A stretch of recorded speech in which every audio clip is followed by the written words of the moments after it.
大家好，我係阿普，我係阿茶。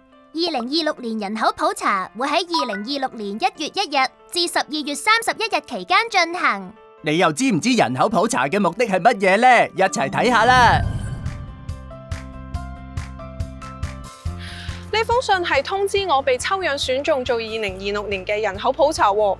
其實點解我要做人口普查呢？人口普查係為咗搜集香港人口同社會經濟特徵嘅最新基準資料，並且按地區嘅分佈情況進行統計。除此之外，資料對於研究人口變動同趨勢非常有用。唔止啊，政府喺規劃同制定政策，私營機構同學者喺進行商業決策同學術研究嘅時候，都會用到人口普查數據㗎。份問卷問咁多嘢，咁我嘅年齡秘密會唔會俾人知㗎？你可以放心喎，人口普查搜集所得嘅資料將會嚴加保密，所有資料只會用作編製統計數字。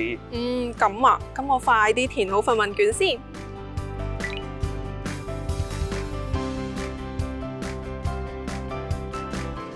請支持2026年人口普查。你嘅參與好重要㗎。